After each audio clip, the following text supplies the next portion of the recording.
अऊज़ु बिल्लाहि मिनश शैतानिर रजीम। बिस्मिल्लाहिर रहमानिर रहीम। अक़िमिस सलाह इन्नस सलाता तन्हा अनिल फ़हशाइ वल मुनकर। व क़ाल तबारक व तआला फ़ी मौज़िइन आख़र या अय्युहल्लज़ीना आमनु इस्तईनु बिस्सब्रि वस्सलाह इन्नल्लाहा मअस-साबिरीन। अन इब्न मसऊद रज़ियल्लाहु तआला अन्हु क़ाल सअल्तु रसूलल्लाहि सल्लल्लाहु अलैहि वसल्लम अय्युल अमली अहब्बु इलल्लाह क़ाल अस्सलातु लिवक़्तिहा। सअल्तु सुम्मा अय्युन क़ाल बिर्रुल वालिदैन। सअल्तु सुम्मा अय्युन क़ाल अल जिहादु फ़ी सबीलिल्लाह औ कमा क़ाल अलैहिस्सलातु वस्सलाम। बुजुर्गान मोहतरम, अजीज साथियों, जितने भी आसमानी मज़ाहिब है अल्लाह तबारक व तआला ने उन तमाम के अंदर इबादत का हुक्म दिया है।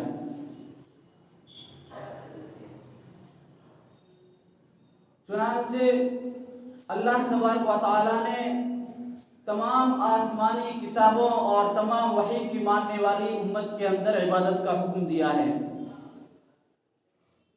हाँ, अलबत्ता ये हो सकता है कि अदायगी के तरीक़ों में, अरकान व वाजिबात में, अज़कार व औरात में कुछ फ़र्क हो, मगर जहाँ तक नफ्स नमाज का ताल्लुक़ है, अल्लाह तबारक व तआला ने तमाम आसमानी मज़ाहिब, तमाम आसमानी किताब और तमाम आसमानी वही को मानने वाली कौम और मिल्लत के अंदर एक सा रखा है।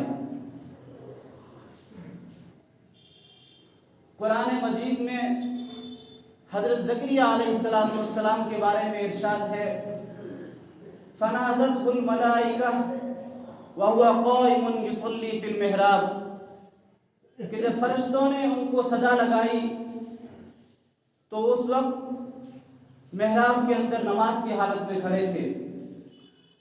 इसी तरह अल्लाह तबारक व तआला ने हज़रत मूसा अलैहिस्सलाम और हज़रत हारून अलैहिस्सलाम को भी नमाज का हुक्म दिया। इसी तरह किताबों में लिखा है हज़रत सैयदना इब्राहीम अलैहिस्सलाम को अल्लाह तबारक व तआला ने नमाज का हुक्म दिया। कुरान मजीद में है आक़िमिस सलाह व बश्शिरिल मुमिनीन। इसी तरह हज़रत ईसा अलैहिस्सलाम ने भी अपने गहवारे में फरमाया व औसानी बिस्सलाति वज़्ज़काह, कि मुझे नमाज और ज़कात की वसीयत की गई है।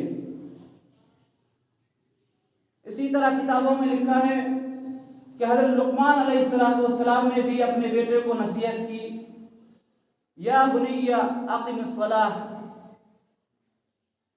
लेकिन अजीज दोस्तों, नमाज को जितनी अहमियत दीन इस्लाम में दी गई, इतनी अहमियत किसी और मज़हब, किसी और आसमानी किताब, किसी और आसमानी वही को मानने वाली उम्मत और कौम में नहीं दी गई।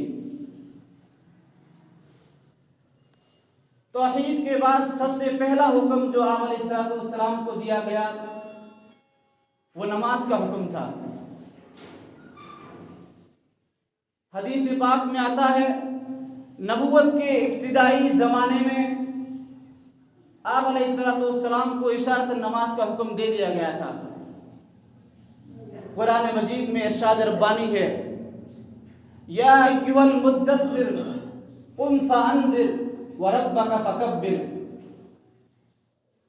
कि ए लिहाफ में लिपटे हुए उठ खड़ा हो और होशियार कर, व रब्बका फकब्बिर, और अपने रब की बड़ाई बोल। अजीज साथियों, रब की बड़ाई बोलना ही असल नमाज की बुनियाद है। नमाज का हर रुकन इस बात का सबक देता है कि अल्लाह तबारक व तआला के सिवा किसी और के लिए बड़ाई नहीं है। दीन इस्लाम ने ईंट, पत्थर और मिट्टी से बने हुए उन तमाम बुतों को अकीदा-ए तौहीद की ठोकर से गिरा दिया जिनकी इबादत की जाती थी, जिनको पूजा किया जाता था, और सिर्फ दीन इस्लाम ने एक नमाज को बाकी रखा, ताकि जिस शख्स को मांगना हो, जिस शख्स को खुदा के सामने सजदा करना हो, तो सिर्फ और सिर्फ अल्लाह ही की ज़ात के सामने सजदा करे। अल्लाह के अलावा किसी और शख्स के सामने, किसी और ज़ात के सामने सजदा करना, मांगना हराम है, चाहे वो पीर मुर्शिद ही क्यों ना हो, वली, कुतुब, अब्दाल, सहाबी, अगरचे नबी ही क्यों ना हो। लेकिन अल्लाह तबारक व तआला ने सजदे का हुक्म सिर्फ और सिर्फ खुदा की ज़ात के सामने दिया है। आज लोग कब्रों पे जाते हैं, मन्नतें मांगते हैं, चादरें चढ़ाते हैं, सजदा करते हैं। अजीज दोस्तों, ये सब कुछ हराम है। अल्लाह ने सिर्फ और सिर्फ सजदे का हुक्म खुदा की ज़ात के सामने दिया है कि जिस शख्स को मांगना हो वो अल्लाह से मांगे, जिस शख्स को झुकना हो वो अल्लाह ही के सामने झुके, और जिस शख्स को सजदा करना हो सिर्फ अल्लाह ही की बारगाह में सजदा रेज़ हो। कुरान मजीद में कुल 700 मरतबा अल्लाह तबारक व तआला ने नमाज का जिक्र फरमाया है। इन्नस्सलाता तन्हा अनिल फ़हशाई वल मुनकरी वल बग़य। इसी तरह कुरान मजीद में है, या अय्युहल्लज़ीना आमनुस्तईनु बिस्सब्रि वस्सलाह, कि ए ईमान वालो, तुम अल्लाह से मदद तलब करो सब्र के साथ और नमाज के साथ। इन्नल्लाह मअस-साबिरीन, कि बेशक अल्लाह तबारक व तआला सब्र करने वालों के साथ है। कुरान मजीद ने मोमिनों की ये सिफत बयान की है कि वो नमाज को कायम रखते हैं। कुरान मजीद ने बेनमाजी और नमाजी को बराबर नहीं कहा है। कुरान मजीद ने नमाजी को जन्नत का वारिस और ठेकेदार ठहराया है, और बेनमाजी दोज़ख में जलेंगे। कुरान मजीद में किसी दूसरी इबादत के मुताल्लिक इतने तफसीली अहकामात बयान नहीं किए गए जितने तफसीली अहकामात नमाज के सिलसिले में बयान किए गए। चुनांचे कुरान मजीद ने नमाज में कसर करने का हुक्म कुरान मजीद ने हमें बतलाया, वुज़ू करने का हुक्म, तयम्मुम करने का हुक्म, गुस्ल करने का हुक्म कुरान मजीद ने हमें दिया, सजदा करने का हुक्म, रुकू, सुजूद, तस्बीह, तहमीद, क़याम, शुरूद, सब कुछ करने का हुक्म हमें कुरान मजीद ने दिया। हत्ता कि कुरान मजीद ने एक छोटा सा मसला भी बयान कर दिया कि अगर किसी शख्स को कोई खौफ और डर हो तो शख्स नमाज की हालत में हथियार अपने साथ रख सकता है। इसके मुकाबले में आप दूसरी इबादतों को उठा के देख लें, रोज़ा है, ज़कात है, हज है। अल्लाह तबारक व तआला ने इनके सिलसिले में इतने तफसीली अहकाम कुरान मजीद में नहीं बयान किए। रोज़ा पूरे साल में माह रमज़ान में सिर्फ एक महीने में फ़र्ज होता है, लेकिन वो भी अगर कोई शख्स मुसाफिर है, कोई बीमार है, तो उसके ऊपर रोज़ा नहीं है, वो बाद में क़ज़ा कर सकता है। इसी तरह हैज़ व निफास वाली औरत के ऊपर भी रोज़ा नहीं है। अलबत्ता कुरान ने यहाँ तक बतलाया, अगर कोई शख्स इतना कमज़ोर, इतना ज़ईफ़ हो चुका है, इतना बूढ़ा हो चुका है कि वो रोज़ा रखने की ताकत नहीं है, या उसको कोई ऐसी बीमारी लाहिक हो गई है कि मौत तक सेहतयाबी नसीब ही ना हो, तो शख्स अपने रोज़ों का फिदिया दे सकता है। जबकि दूसरी तरफ हज को उठा के देख लें, हज साल में नहीं बल्कि ज़िंदगी में सिर्फ एक बार फ़र्ज है, मगर वो भी उस शख्स के ऊपर जो सफ़र के अखराजात बर्दाश्त कर सके और रास्ता पुरअमन हो। इसी तरह ज़कात जो साल में सिर्फ एक दफ़ा फ़र्ज होती है, मगर उसकी फजीयत की भी बहुत सारी शराइत है। सबसे पहली शर्त यह है कि मुसलमान मालदार हो, वो इतना मकरूज ना हो कि उसका पूरा पैसा, माल और जायदाद कर्जे में डूब जाए। उसके पास जो कुछ भी है, पैसा, माल, जायदाद, वो सब ज़रूरियात असलिया से ज़ायद हो और उन तमाम के ऊपर 1 साल की मुद्दत गुजर चुकी हो, तब जाकर ज़कात फ़र्ज होती है। हत्ता कि नमाज हर हालत में पढ़ना ज़रूरी और फ़र्ज है, चाहे आदमी अमीर हो, बीमार हो, नमाज हर शख्स के ऊपर फ़र्ज और ज़रूरी है। चाहे इंसान बूढ़ा हो या जवान हो, मालदार हो या गरीब हो, आलिम हो या जाहिल हो, काला हो या गोरा हो, मर्द हो या औरत हो, नमाज हर शख्स के ऊपर फ़र्ज और ज़रूरी है।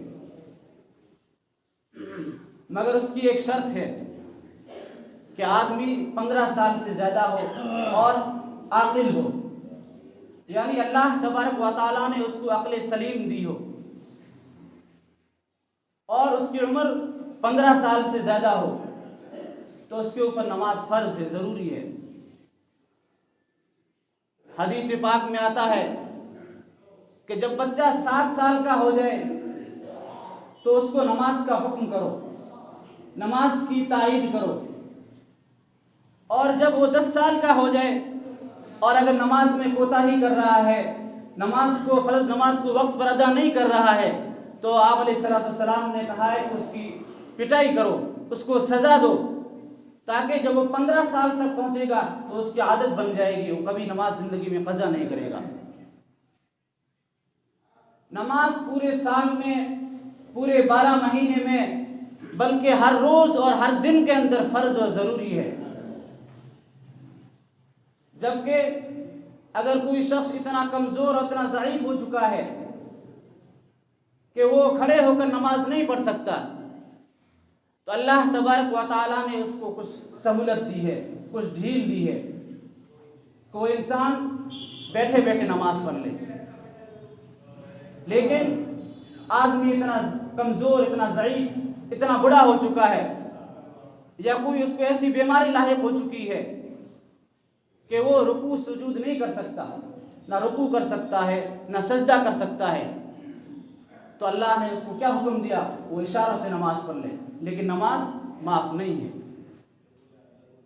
अगर कोई इस चीज़ पर भी कादिर नहीं है कि ना वो अपने हाथ पैर हिला सकता है, ना इशारे से नमाज पढ़ सकता है, चारपाई पे लेटा है, सिर्फ उसकी आंखें हिल रही है, लेकिन उसके अंदर होश और हवास है, जिस्म है, जिस्म के अंदर जान है, तो जब तक जिस्म के अंदर होश और हवास बाकी है, जान बाकी है, तब तो अल्लाह ने क्या हुक्म दिया? वो आंखों के इशारे से नमाज पढ़ ले, लेकिन नमाज उस वक्त भी माफ नहीं है। अगर इंसान कहीं सहरा में, कहीं जंगल में जा रहा है, वो रास्ता भटक गया है, उसको पता नहीं है कि सिमत क़िबला किधर है, किस तरफ रुक करके नमाज पढ़े हो, तो अल्लाह ने इजाज़त दी है कि वो तहर्री करे, यानी वो थोड़ा गौर फिक्र करे, सोचे। जिस तरफ उस शख्स का गुमान ज़्यादा हो, जिस तरफ उस शख्स का ध्यान ज़्यादा हो कि इस तरफ क़िबला होना चाहिए, तो उस रुख में वो अपना नमाज पढ़ ले, अल्लाह तबारक व तआला उसकी नमाज कबूल कर लेते हैं। अगर किसी इंसान के पास बदन ढांपने के लिए कपड़ा नहीं है, तो नंगे बदन ही नमाज पढ़ ले, लेकिन नमाज माफ नहीं है। अगर कोई शख्स सफ़र में चल रहा है, मुसाफिर है, गाड़ी में जा रही है, सवारी रुक नहीं रही है, मजबूरी है, ट्रेन में सफ़र कर रहा है, बस में सफ़र कर रहा है, लेकिन बस और ट्रेन रुक नहीं रही है, नमाज का वक्त हो गया, तो उस इंसान को चाहिए कि वो चलती सवारी में नमाज पढ़ ले। जबकि दूसरे मज़ाहिब में, जो आसमानी मज़ाहिब नहीं है, उसके अंदर इबादत करने के लिए जगह मुकर्रर है, मसलन गिरजाघर है, मंदिर है, वहाँ जाकर इन लोगों को इबादत करना ज़रूरी है। लेकिन दीन इस्लाम ने हमें सहूलत दी है कि नमाज एक ऐसी इबादत है जो रूए ज़मीन के हर हिस्से पैदा हो सकती है। अगर इंसान समंदर पे सफ़र कर रहा है, तो इंसान समंदर की लहरों पे, मौजों पे नमाज पढ़ सकता है, नमाज अदा हो जाएगी। और अगर इंसान हवा में सफ़र कर रहा है, एरोप्लेन में बैठा है, हवाई जहाज़ में बैठा है, सफ़र कर रहा है, अगर नमाज का वक्त हो गया तो वो हवा की रौश पे नमाज पढ़ ले, लेकिन नमाज माफ नहीं है। नमाज उस वक्त भी पढ़ना जरूरी और फर्ज है। अजीज दोस्तों, नमाज को हल्के में ना लिया जाए। हदीस पाक में आता है कि नमाज का मकाम दीन इस्लाम में ऐसा है जैसे इंसान के बदन में सर का मकाम, कि जिस शख्स के बदन में सर ना हो तो इंसान है ही नहीं। हर आदमी, हर छोटा बड़ा, बूढ़ा जवान, मर्द औरत, उस पे इंसान नहीं बोलते। क्या बोलते हैं? वो तो एक लाश है, मुर्दा लाश है। इसी तरह अगर किसी शख्स की जिंदगी में नमाज नहीं है तो उसका ईमान मुकम्मल नहीं है, उसका दीन अधूरा है। वरना जिस शख्स की जिंदगी में ईमान हो तो उसकी जिंदगी नमाज के बगैर गुजर ही नहीं सकती। हदीस पाक में है कि आप अलैहिस्सलाम ने उस शख्स के बारे में खौफ और डर का इजहार किया है कि जिस शख्स की जिंदगी में नमाज नहीं है उसका ईमान हमेशा खतरों में रहता है, कि वो कभी भी किसी वक्त शयातीन के जाल में फंसकर कुफ्र और शिर्क की दलदल घाटियों में गुमराह हो सकता है। उसका ईमान कभी भी लड़खड़ा सकता है। इसीलिए इंसान को चाहिए कि नमाज का पाबंद हो, अपनी जिंदगी में नमाज को कायम रखे, अपने आप को नमाज का आदी बनाए। हदीस पाक में है कि खुदा के साथ किसी को शरीक मत ठहराना, चाहे तुम्हारे टुकड़े टुकड़े कर दिए जाए या तुम्हें जिंदा आग में जला दिया जाए। और नमाज को जानबूझकर कज़ा मत करना, नहीं तो कल क़यामत के दिन आपका हशर कारून, नमरूद, शद्दाद और फिरौन के साथ होगा। अल्लाह अकबर, कितनी सख्त वाइद है। ये कारून, नमरूद, शद्दाद, फिरौन कौन है? ये खुदा के सबसे बड़े दुश्मन है, जिन्होंने दुनिया के अंदर खुदा को ठुकराया था, खुदा को नहीं माना था। उन्होंने खुद ये वादा किया था, ये ऐलान किया, अना रब्बुकुमुल आला, कि मैं ही तुम्हारा रब हूँ। जिन्होंने दुनिया के अंदर खुदा का दावा किया था, ये वो लोग हैं। तो बेनमाजी का हशर उन लोगों के साथ होगा। क्या अब भी कोई मुसलमान ऐसा है जो इस वाइद को सुन के अपनी ज़िंदगी में नमाज कायम करे? हो ही नहीं सकता। कोई मुसलमान ऐसा हो ही नहीं सकता जो नमाज ना पढ़े। लेकिन अफसोस कि आज हमारा ईमान इतना कमज़ोर हो चुका है कि वो हमें नमाज पर आमादा ही नहीं करता, वो हमें नमाज तक लाता ही नहीं है। वरना जिस शख्स की ज़िंदगी में ईमान आ जाए तो उसकी ज़िंदगी एक लम्हे के बराबर भी ईमान से गाफिल, नमाज से गाफिल, अल्लाह की याद से गाफिल हो ही नहीं सकती। अजीज़ दोस्तों, मेरे आका के जानिसारों को देखिए, तारीख के औराक पलट के देखिए, उनकी कैसी ज़िंदगी थी। उनका ईमान इतना रासिख और मजबूत हो चुका था कि सख्त से सख्त मुसीबतें, सख्त से सख्त परेशानियां और सख्त से सख्त घरेलू मसरूफियात ही क्यों ना आए, लेकिन अगर नमाज का वक्त हो गया तो सबको एक तरफ छोड़ के फौरन मस्जिद की तरफ चले जाते थे। तिजारत एक तरफ, कारोबार एक तरफ, घरेलू मसरूफियात एक तरफ, बीमारी एक तरफ, अगर नमाज का वक्त हो गया तो फौरन मस्जिद की तरफ दौड़ते थे। ये थे सहाबा। और आज हम हैं। हमारी और सहाबा की जिंदगियों में ज़मीन और आसमान का फ़र्क है। हदीस पाक में आता है, जो शख्स फ़र्ज नमाज को जानबूझकर क़ज़ा कर लेता है तो अल्लाह तबारक व तआला उससे अपना ज़िम्मा उठा लेता है, अल्लाह की हिफाजत उससे उठ जाती है।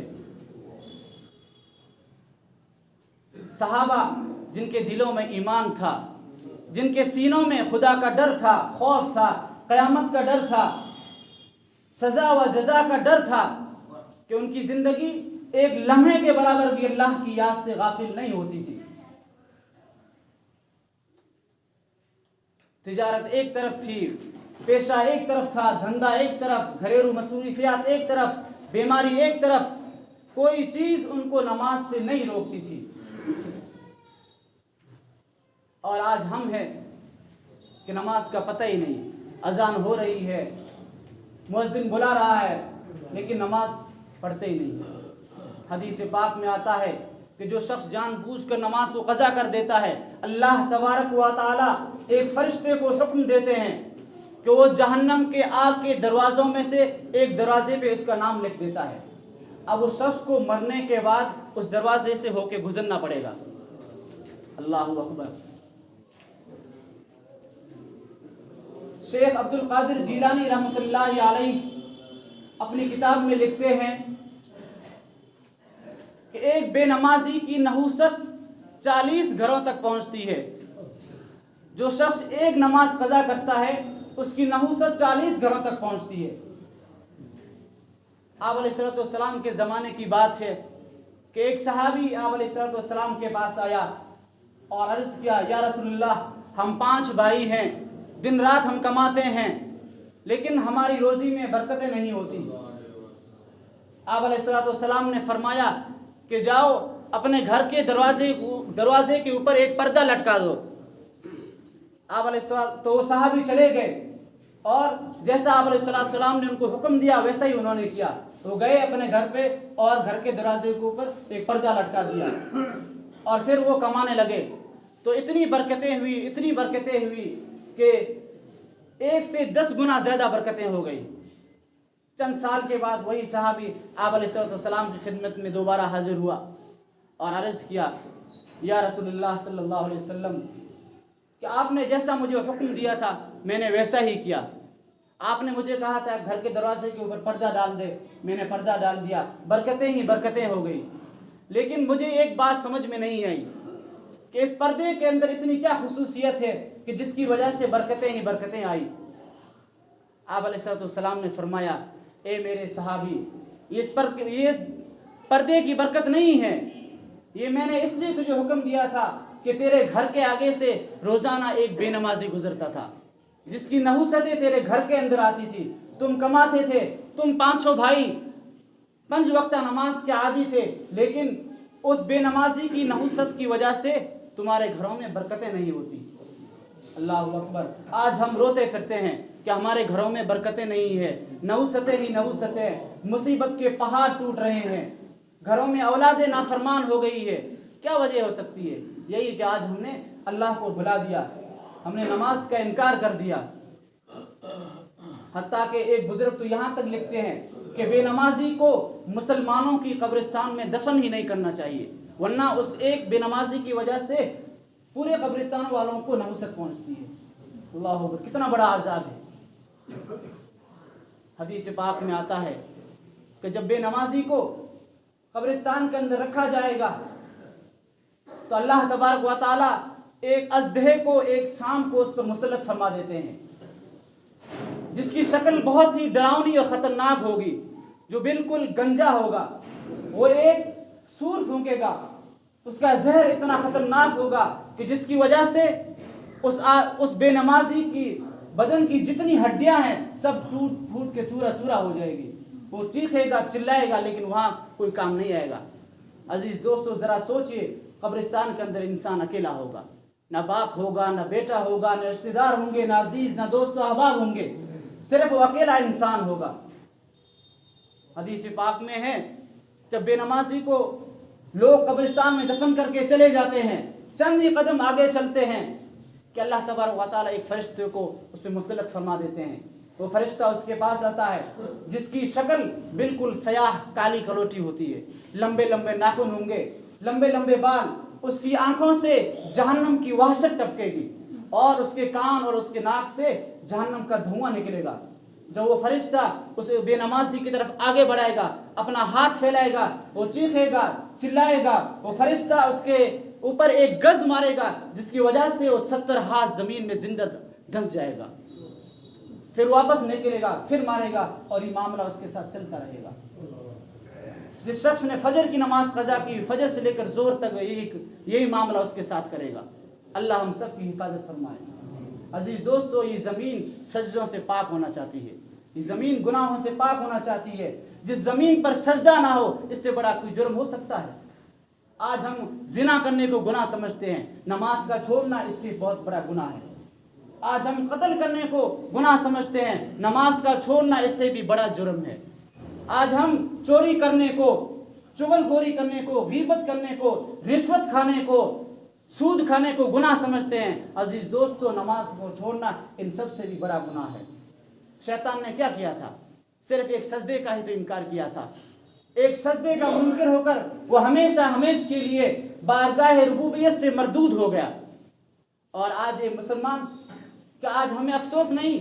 आज हम एक दिन के अंदर 20 सजदों का इनकार करते हैं। फजर के सजदों का मजाक उड़ाते हैं, जोहर के सजदों का मजाक उड़ाते हैं, असर की नमाज को ठुकरा देते हैं, मगरिब और इशा की नमाज का मजाक उड़ाते हैं।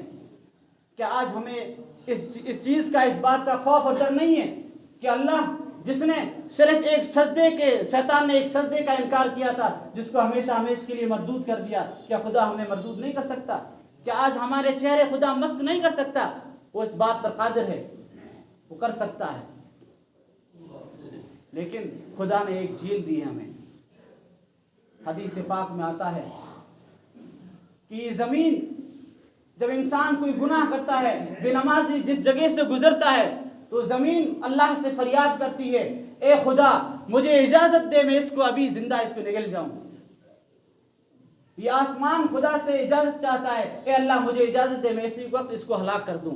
फरिश्ते अल्लाह से इजाज़त तलब करते हैं, हवाएं, पानी अल्लाह से इजाज़त तलब करता है, ए अल्लाह हमें इजाज़त दे, अभी इसको हलाक कर दूं। लेकिन खुदा ताला की वफ़ाओं पे जाइए, क्या कहते हैं? नहीं, मैंने एक दिन मुकर्रर किया है, हिसाब किताब का एक दिन मुकर्रर किया है हमने।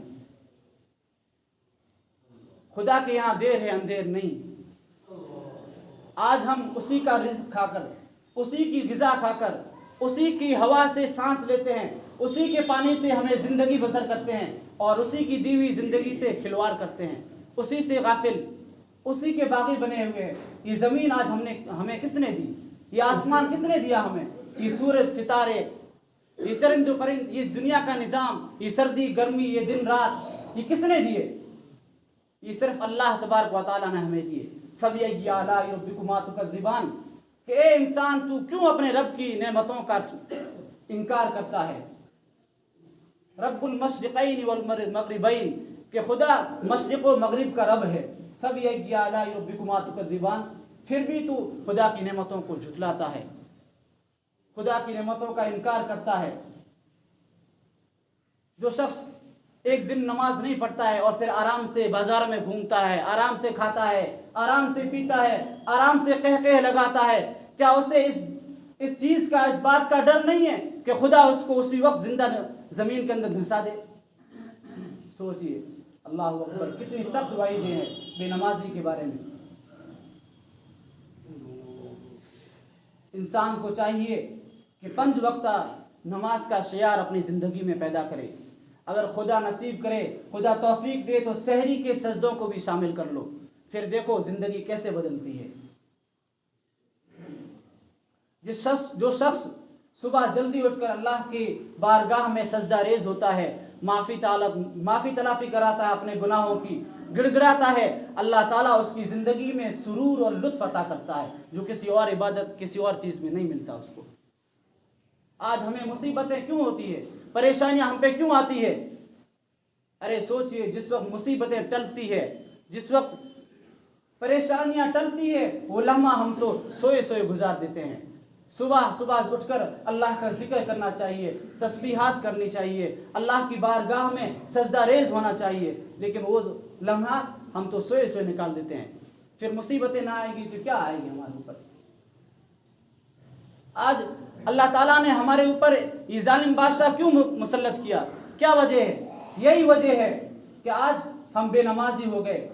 आज खुल्लम खुल्ला दिन दहाड़े हमारे माओ बहनों की इज्जतें आबरूएं लूटी जा रही है। क्यों लूटी जा रही है?